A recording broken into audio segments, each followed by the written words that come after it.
갈라디아서 5장 신약 308쪽 갈라디아서 5장 13절로 26절까지 한 목소리로 함께 읽도록 하겠습니다. 형제들아 너희가 자유를 위하여 부르심을 입었으나 그러나 그 자유로 육체의 기회를 삼지 말고 오직 사랑으로 서로 종노릇 하라. 온 율법은 내 이웃 사랑하기를 내 자신같이 하라 하신 한 말씀에서 이루어졌나니 만일 서로 물고 먹으면 피차 멸망할까 조심하라. 내가 이르노니 너희는 성령을 따라 행하라. 그리하면 육체의 욕심을 이루지 아니하리라. 육체의 소욕은 성령을 거스르고 성령은 육체를 거스르나니 이 둘이 서로 대적함으로 너희가 원하는 것을 하지 못하게 하려 함이니라. 너희가 만일 성령의 인도하시는 바가 되면 율법 아래에 있지 아니하리라. 육체의 일은 분명하니 곧 음행과 더러운 것과 호색과 우상 숭배와 주술과 원수 맺는 것과 분쟁과 시기와 분냉과 당짓는 것과 분열함과 이단과 투기와 술 취함과 방탕함과 또 그와 같은 것들이라.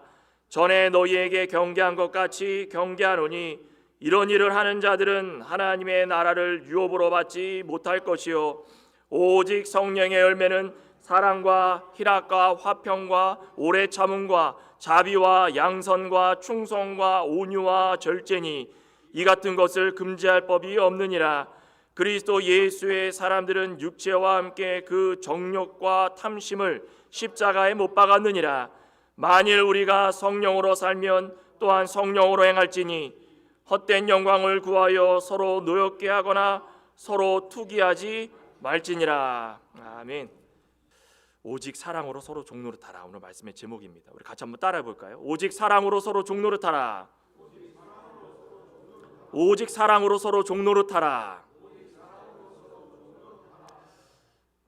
사랑과 기도의 삼겹줄의 마지막은 다른 게 없는 것 같습니다. 그냥 서로 종노릇하십시오. 제가 드리고 싶은 말씀 중에 제일 마지막 부탁의 말씀이고 당부의 말씀인 것 같습니다.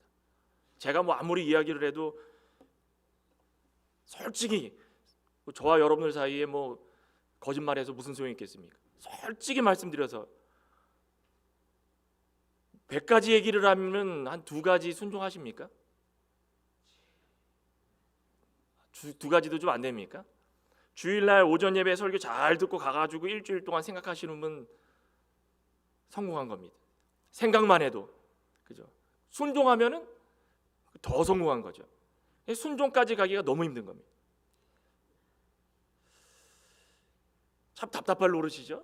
우리가 이렇게 말씀을 요즘에는 유튜브만 봐도 방송이 수십 가지 수백 가지 전 세계에 있는 목사님들 설교가 손가락 하나로 바로바로 실시간으로 전송이 되는 그런 세대에 살고 있습니다. 은혜의 시대라고 하고 말씀이 본물처럼 솟아나는 시대라고 그러는데 그에 비하면은 그리스도인들이 과거 못지 않은 모습으로 살아야 되는데 과거와 비교하면은 너무 약해진 모습을 좀 볼 수가 있습니다. 저만의 생각이 아니겠죠. 세대가 발전이 되고 여러모로 시대가 변하면서 믿음도 색깔이 변하고 기준이 변하고 어떻게 살아가야 되는지 그걸 잘 모를 때가 참 많다는 것입니다. 오늘 갈라디아서도 전반적인 내용을 살펴보면 시대의 흐름에 따라서 좋은 쪽으로 변하고 나쁜 쪽으로 변하고 많이 변합니다. 근데 좋은 쪽으로 변할 때에 그것을 좀 따라주면 좋겠는데 그러지 못한 경우가 참 많다는 것입니다. 대사도였던 사도 베드로 잘 아시죠? 사도 베드로가 안디옥 교회에 방문할 일이 있었습니다. 안디옥 교회는 선교의 중심지였고 처음으로 사도 바울과 바나바를 선교자로 세웠던 그 교회 아니겠습니까? 안디옥 교회에 방문할 일이 있었는데 사도 바울과 바나바 그리고 기타 유대인들과 교인들이 한 자리에 앉아가지고 사도 베드로와 바나바 또 기타 유대인들과 이방인들, 그러니까 이방인이었다가 기독교로 개종한 사람들을 말하는 거겠죠. 그들이 한 자리에 모여가지고 식사를 하는 일이 있었습니다. 유대인과 이방인이 한 자리에서 먹게 되는 것은 참으로 놀라울 일입니다. 율법에서 해방되고 믿음으로 얻은 그 자유, 그것에 맺은 열매들입니다. 결과들입니다. 그래서 그 모습만 봐도 흐뭇한 것입니다. 그런데 마침 예루살렘에서 야고보 사도가 오는데 사람을 보냈습니다. 먼저 할레파 유대인들을 보내서 그곳에 있는 상황들을 살펴보려고 했던 것 같습니다. 그런데 할레파 유대인들이 오자 이 베드로 사도가 슬며시 그 자리를 피한 것입니다. 베드로는 유대인들로 하여금 자신의 행동이 잘못됐다 비난받는 거, 또 자칫 잘못하면은 자신이 공경에 처하는 거, 자칫 잘못하면은 사도들로부터 비방을 받아가지고 어쩔 수 없이 그 모든 것들에 있어서 자기가 홀로 될 수밖에 없다라는 그것이 두려웠던 것입니다. 이 일로 인해 가지고 사도 바울이 베드로에게 어떻게 했습니까? 책망했습니다. 어떻게 이룰 수 있습니까? 그리스도의 은혜에 힘입어서 믿음으로 구속함을 얻은 모든 자들은 성도다. 성도는 자유함을 얻었다. 그 자유함을 얻은 성도가 어떤 행동, 어떤 규칙, 그거 다 제한할 수 없다. 어떤 행동과 어떤 규칙 제한할 수도 없고, 법을 따르느냐 그렇지 않느냐도 그거 뭐 할 수 없는 것이다. 그런 걸 뭐라고 그럽니까? 자유다. 그래, 자유다. 자유라고 그럽니다. 반드시 알아야 될 것은 성도에게 부여된 믿음으로 인한 자유는 대신에 마음대로 행동해서는 안 된다는 것입니다. 자유라는 것은 주님 안에서 우리 모두 하나 된 형제들, 하나 된 형제 자매들, 그 모두에게 사랑으로 봉사하고 사랑으로 대화하고 자신의 사랑으로 마음을 주고받는 그런 것들을 적극적으로 사용하는 계기로 삼는 것이, 그것이 자유라는 것입니다. 사회적인 신분이 높으냐 낮으냐, 육신적으로 강하냐 약하냐, 지식의 수준이 높으냐 낮으냐, 그리고 빈부, 잘 먹고 잘 사느냐 그렇지 못하느냐, 그런 격차로 사람을 구별해서는 안 된다는 것입니다. 그거 가지고 구별을 하고 그거 얻은 자유를 가지고 그것을 기준을 삼아가지고 이건 이렇게 하자 저건 저렇게 하자라고 이야기하면 그건 자유가 변질됐다는 것입니다. 더 나아가서 자유를 얻은 기쁜 마음으로 어떻게 됩니까? 형제를 섬기는 종이 될 때에 온전해질 수 있다는 것입니다. 오늘 본문 속에서도 구체적으로 그 자유를 어떻게 사용할 수 있는지 우리에게 보여주시는데, 이 본문을 통하여서 끝날 무렵에 저와 여러분들 각자의 입술 속에서 우리는 사랑으로 서로 종노릇 해야 되겠다라고 고백할 수 있는 그 믿음의 신실한 종들이 되시길 소망합니다. 우린 종 얘기만 나오면 좀 싫습니다. 내가 과거에 이런 사람이었는데 내가 무슨 종이 되느냐. 과거에 우리는 어떤 사람이었습니까? 다 죄인이었습니다. 죄인. 사도 바울은 배설물보다 못하는 배설물. 먹고 뒤로 나오는 그 배설물 얼마나 더럽습니까? 냄새납니까? 그거보다 못한 것이 우리의 모습이었다는 것입니다. 그런데 우리가 얼마나 잘난 것이 많다고 종이 되어라 그러면은 싫습니다라고 이렇게 반문을 하면서 우리에게 하나님께서 주신 말씀이 이건 아니다라고 의심할 때가 얼마나 많습니까? 오늘 본문 속에서 우리에게 주시는 구체적인 말씀이 무엇입니까? 우리가 종이 되려면 어떻게 됩니까? 첫째는 내 이웃 사랑하기를 내 자신과 같이 하라는 것입니다. 오늘 13절부터 보면 형제들아 너희가 자유를 위하여 부르심을 입었으나 그러나 그 자유로 육체의 기회를 삼지 말고 오직 사랑으로 서로 종노릇하라. 온 율법은 내 이웃 사랑하기를 내 자신과 같이 하라. 그 하신 한 말씀에서 이루어졌나니 만일 서로 물고 먹으면 피차 멸망할까 조심하라. 물고 먹으면, 다른 성경 그 번역본에 보면 물고 뜯으면, 서로 물고 뜯고 싸우면 이렇게 되어 있습니다. 자유를 위하여 부르심을 입었으나, 자유를 위하여 부르심을 입었다. 무슨 말입니까? 우리는 다 죄의 종이었으나 이제는 예수 그리스도께서 오셔서 우리를 대신하여 십자가에서 죽으심으로 말미암아 죄에서 해방되어서 이제는 그 죄가 우리를 억누르지 못하고 그 죄에서 자유케 되었다라는 것입니다. 그래서 우리가 얻은 것이 무엇입니까? 자유입니다. 자유를 위하여 우리가 부르심을 입었다라는 것입니다. 그러니 우리는 주님께서 주신 이 자유를 뭐로 사용하면 안 됩니까? 육체의 욕망을 채우는 것으로 사용하면 안 된다는 것입니다. 죄 씻음 받고 자유를 얻은 성도가 육체의 욕망을 채우는 것으로 사용하는 일은 어떤 것이겠습니까? 자기 고집, 자기 중심, 자기 생각, 자기 의지, 그것으로 판단을 내리고 그것으로 자신들이 살아가면서 절제하지 못하는 생활을 한다는 것입니다. 그것이 자유를 잘못 사용하고 있는 그런 자들의 모습이라는 것입니다. 이런 절제된 자유가 없으면은 다른 사람들을 상하게 하고 시험에 빠뜨릴 수 있다는 것입니다. 우리 말씀 한 구절 볼까요? 고린도전서 8장 9절에서 12절입니다. 272쪽. 그런즉 너희의 자유가 믿음이 약한 자들에게 걸려 넘어지게 하는 것이 되지 않도록 조심하라. 지식 있는 내가 우상의 집에 앉아 먹는 것을 누구든지 보면 그 믿음이 약한 자들의 양심이 담력을 얻어 우상의 재물을 먹게 되지 않겠느냐. 그러면 내 지식으로 그 믿음이 약한 자가 멸망하나니 그는 그리스도께서 위하여 죽으신 형제라.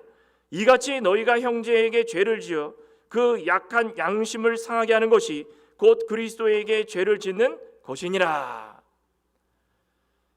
고린도 교회에 어떤 일이 벌어졌습니까?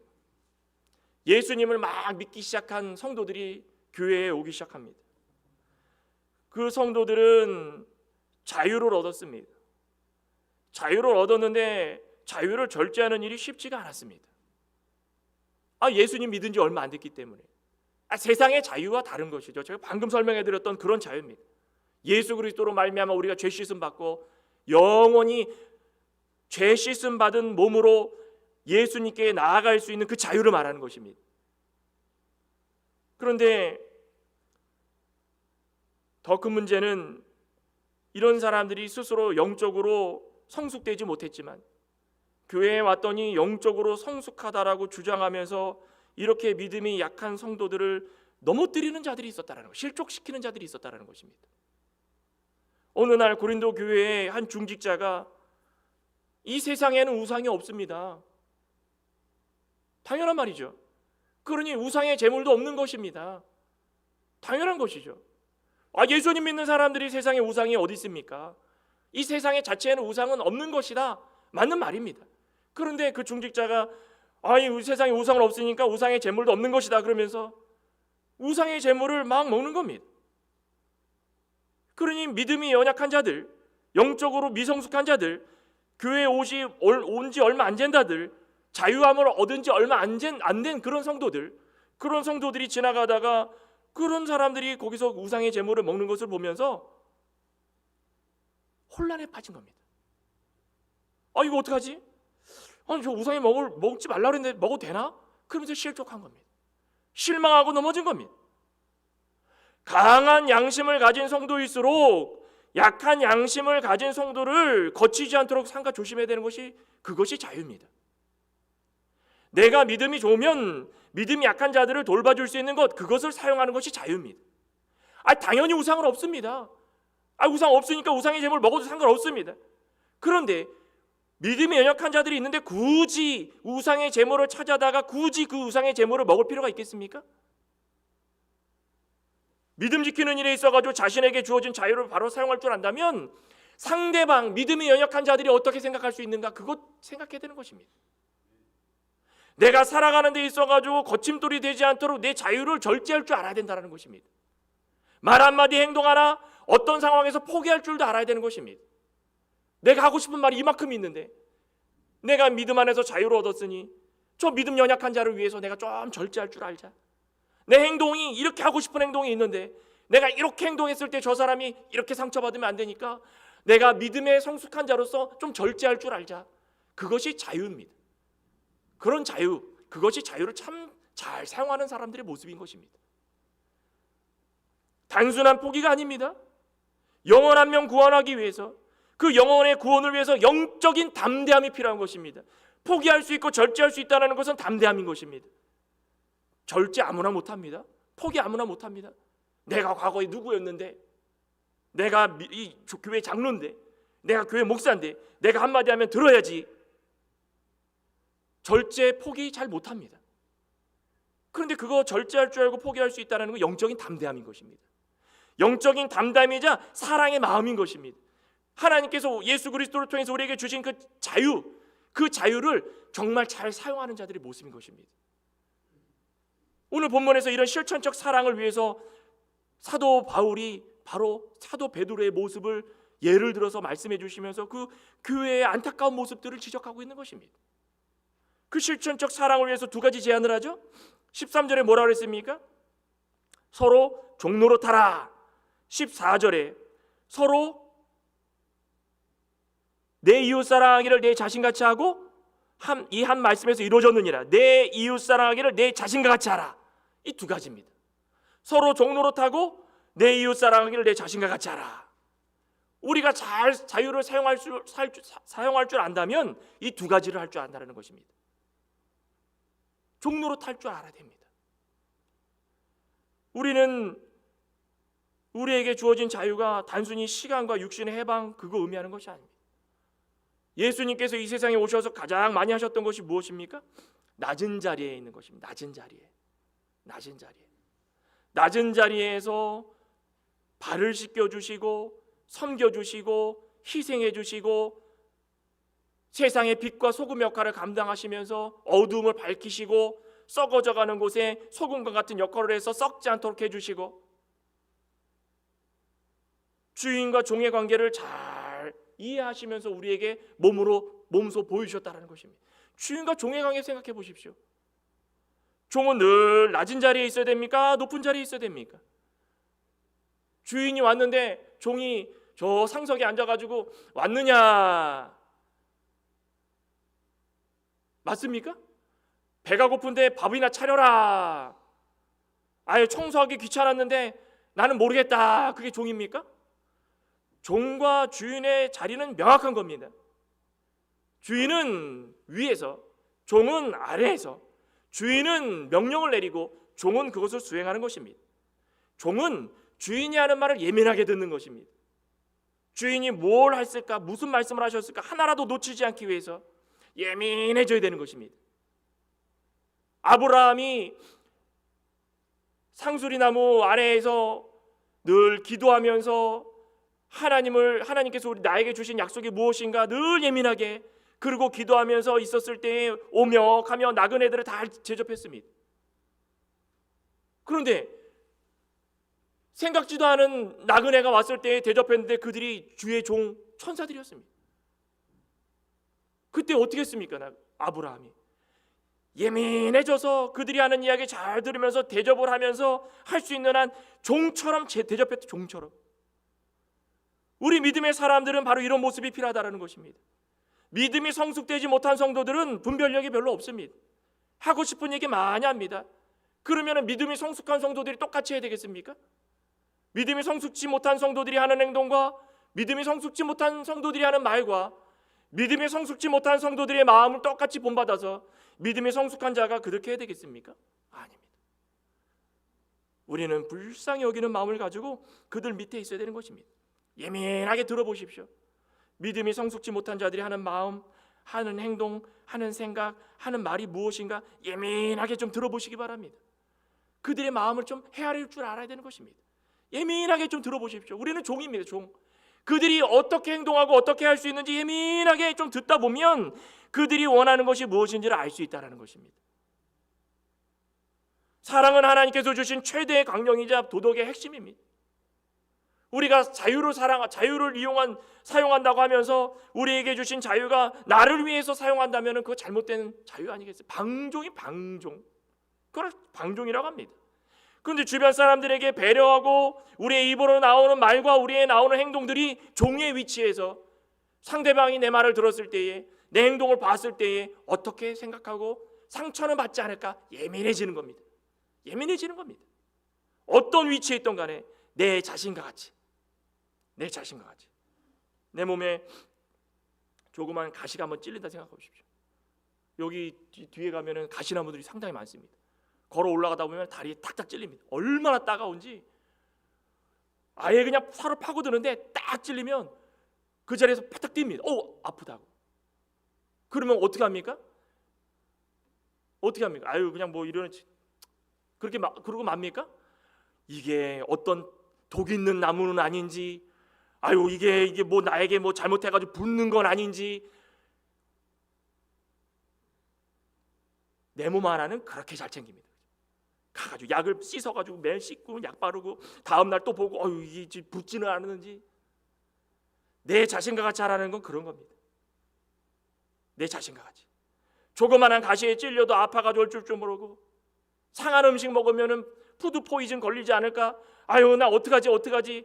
그 하루하루가 그냥 너무 걱정이고 근심이고, 하루 그냥 다 망치고, 조금만 아프면은 정기검진 결과가 안 좋아가지고 조금만 아프면은 그 이상 증상이 있지 않을까? 또 밤잠을 설치면서 다음날 그 다음날까지 의사를 다시 만날 때까지 그냥 잠도 제대로 못 자고, 내 몸 얼마나 챙기십니까? 내 자신과 같이 하라는 게 어떤 것인지 이해되십니까? 내 주위에 있는 영혼 한 명이 실족한다 생각해 보십시오. 예수 그리스도가 우리의 머리시고 우리는 다 몸입니다. 우린 다 지체입니다. 우린 팔이고 다리고 손가락이고 다 몸의 지체들입니다. 하나가 찔려가지고 넘어지고 아파가지고 있다 보십시오. 그 전체 몸이 힘든 겁니다.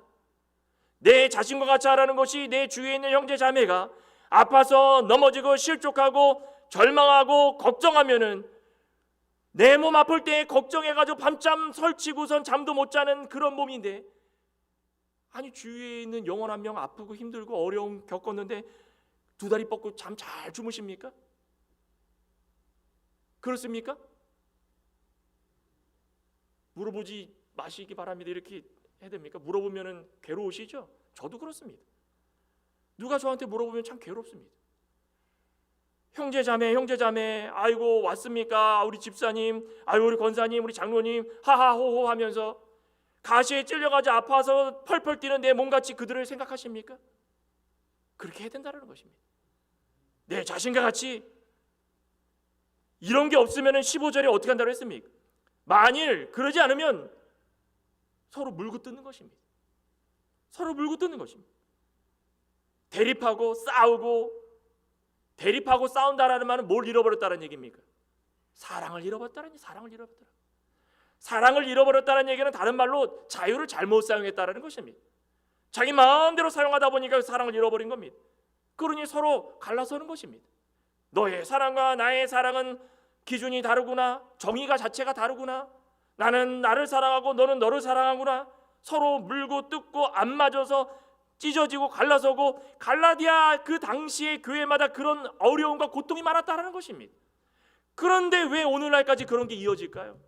죄인의 모습은 그렇다는 것입니다. 그러니 우리는 뭘 생각해야 됩니까?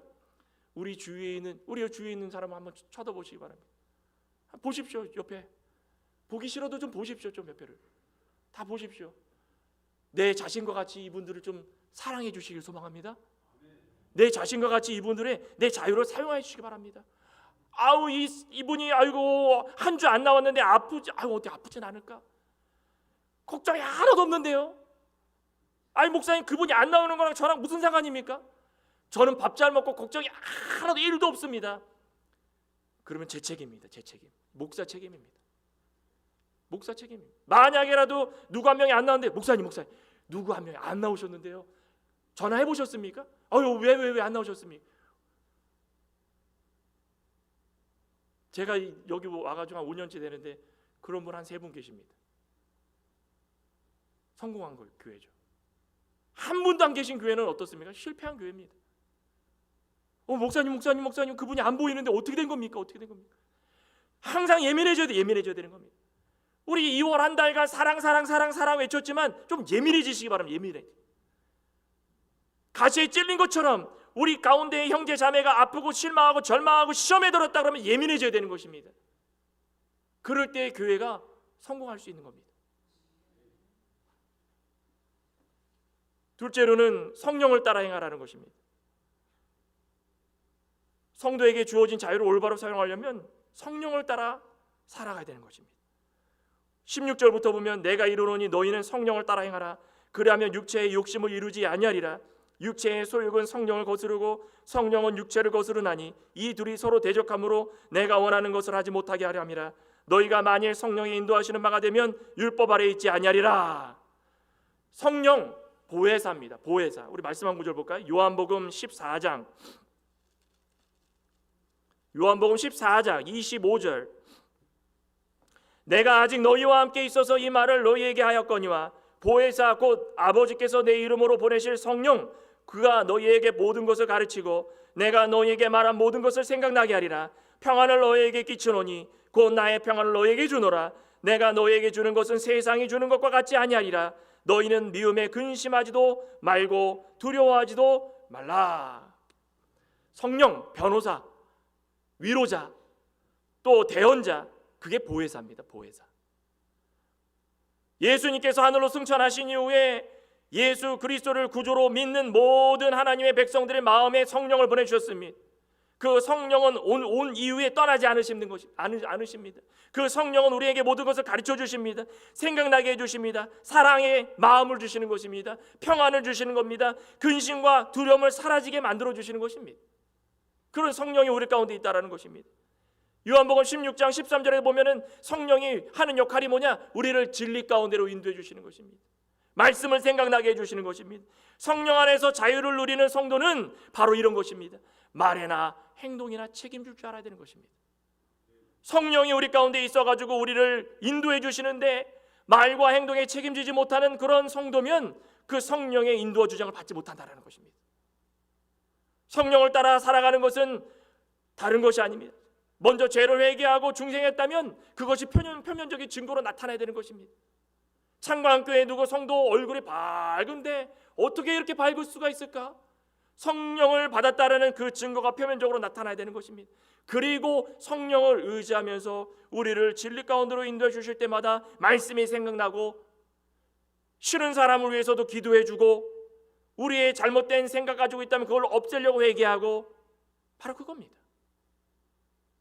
죄는 육체의 본능에 따라서 본성에 따라서 살아가는 행위의 표면적인 증거입니다.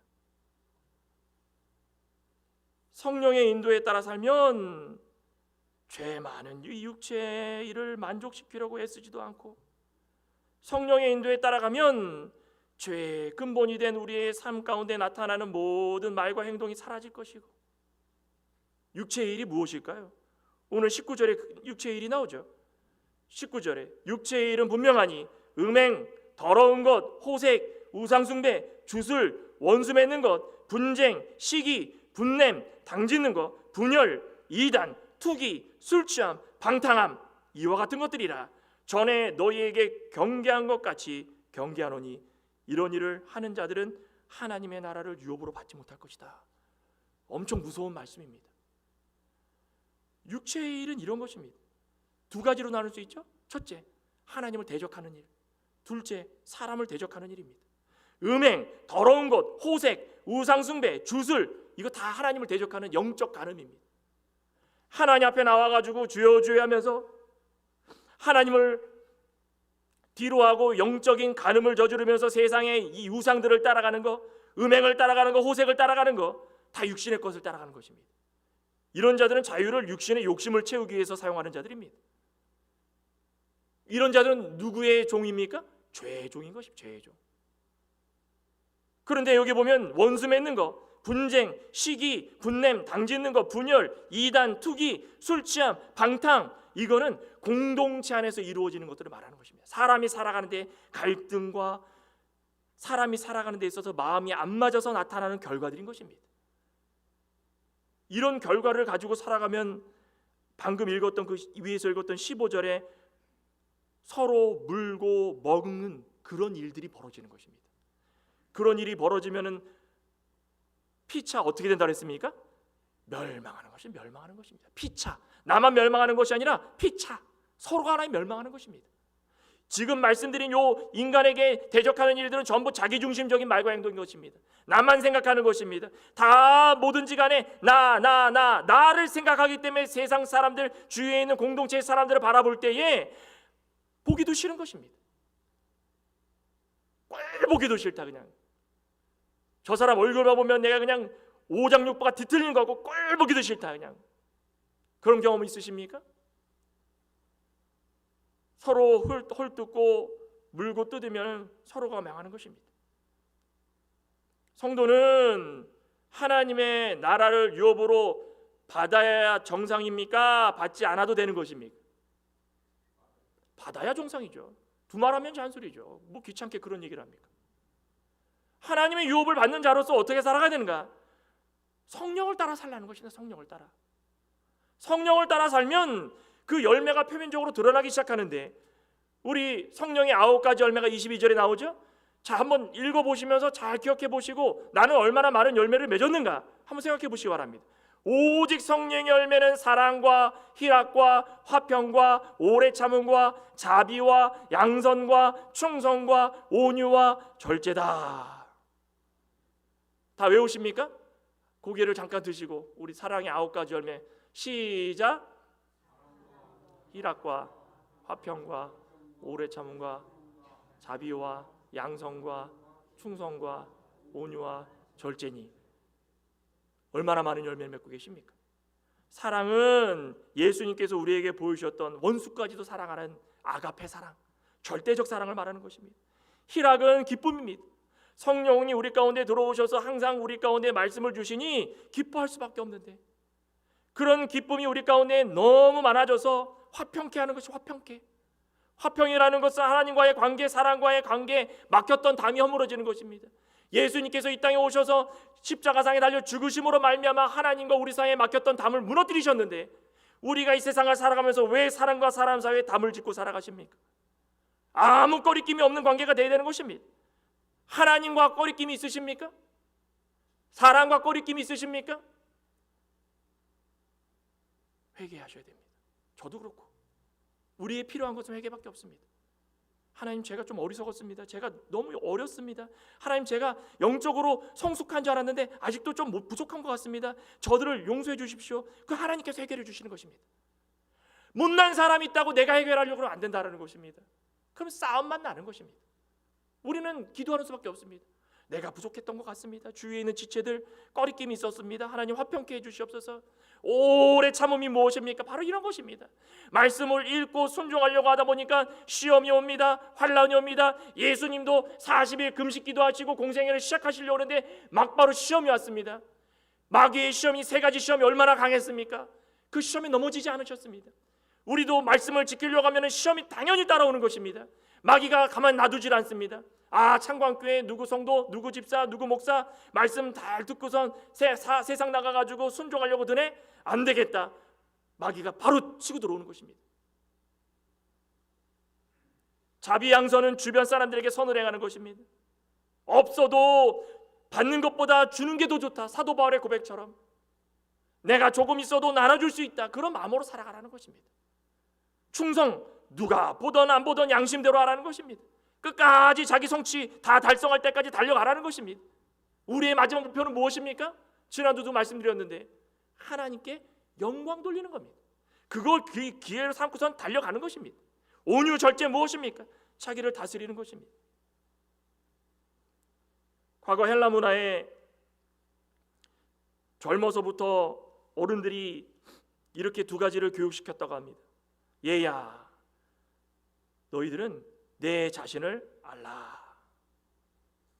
얘야, 너희들은 내 자신을 잘 다스려라. 이 2가지를 교육시켰답니다. 자신을 알지 못하면 다스리지도 못합니다. 자신을 알지 못하면 자신에게 나왔던 말과 행동이 나쁜지 안 나쁜지를 모르는 것입니다. 내가 어떤 사람인지를 먼저 알아야 되는 겁니다. 나는 사회에서 살아가면서 이렇게 살아갔구나. 내가 이렇게 부족하구나. 그럼 내가 조금 절제할 줄 알아야 되겠구나.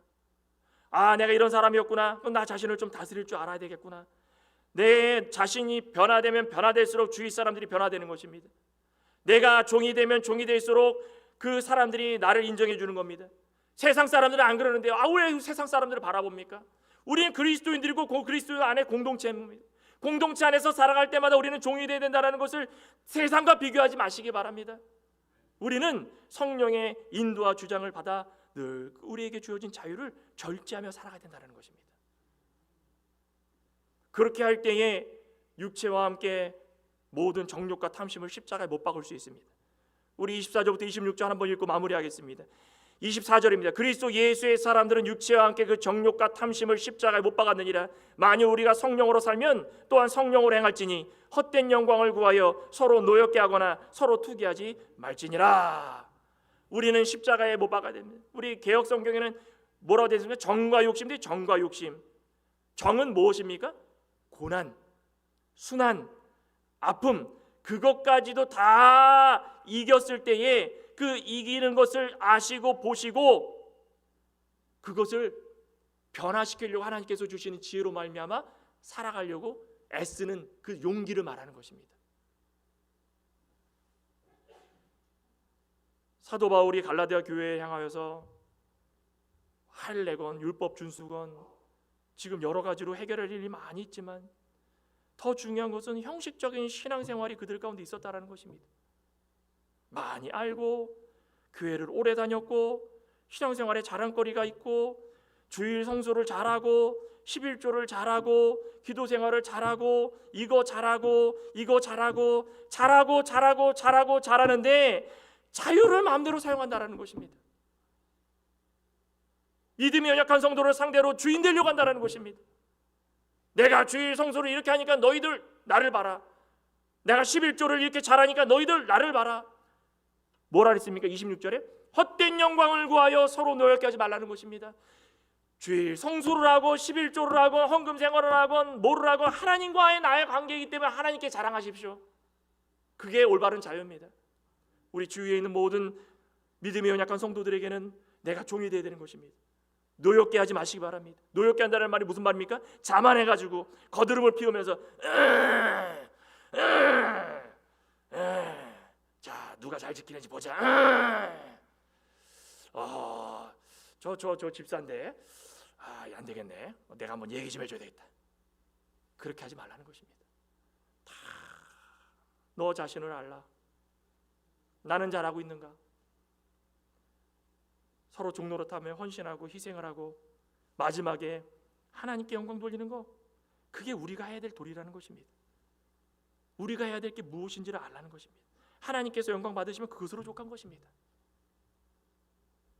지금 사랑으로 서로 종노릇하면서 말씀 순종 잘하여서 마지막에 그리스도와 함께 영광 받으시기를 간절히 소망합니다.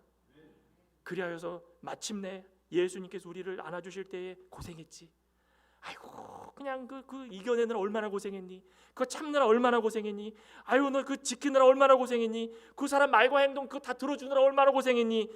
예수님께서 다독여 주시면서 마침내 만찬을 베풀어 주시는 그 잔치 자리에서 야 우리 이 자리에서는 그냥 기쁨으로 찬양만 하자. 그때를 맞이하시기를 주님의 이름으로 축원합니다. 기도하시겠습니다. 하나님 감사합니다. 2월 한 달간 부족하지만 어떻게 하면 사랑을 할 수 있을까 함께 말씀을 나눠봤습니다. 중요한 것은 조금이라도 순종하는 것입니다.